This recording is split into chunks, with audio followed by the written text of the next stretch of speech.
ইনশাআল্লাহ তাআলার আজিম আল্লাহ তাআলার মেহেরবানিতে বিইজনিল্লাহ জনগণের ভালোবাসা সমর্থন ভোটে 11 দল বিজয়ী হলে ইনশাআল্লাহ 13 নম্বর আসন একজন আসনের প্রতিনিধি হিসাবে নয়, সারা দেশের জন্য একজন মর্যাদাবান মন্ত্রী পাবে ইনশাআল্লাহ।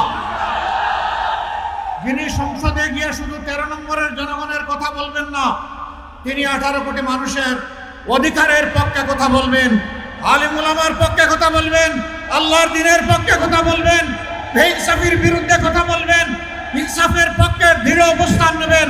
এইরকম একজন লোককে ইনশাআল্লাহ আমি বিশ্বাস করি এই এলাকার জনগণ বুকের ভালোবাসা দিয়ে আলিঙ্গন করে তাকে বিজয়ী করবে আগামী 12 তারিখ ইনশাআল্লাহ। এখন তারই হাতে আমরা এইদিকে ডান দিকে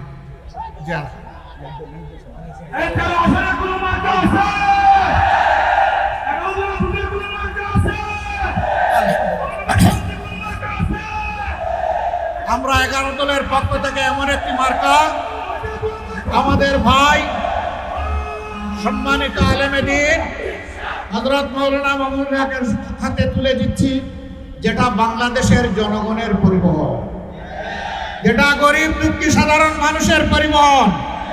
ইনশাআল্লাহ সাধারণ মানুষের ভোটে বিজয়ী হয়ে আমাদের ভাই মামুনুল হক আগামীতে সংসদে গিয়ে জনগণের অধিকারের পক্ষে কথা বলবেন।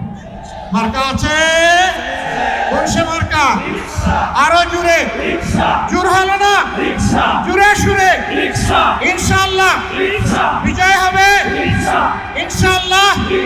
12 তারিখ সারাদিন সকাল সন্ধ্যা ভাই বোনেরা দলে দলে ভোট দিয়ে জিতিয়ে দিবেন ইনশাআল্লাহ।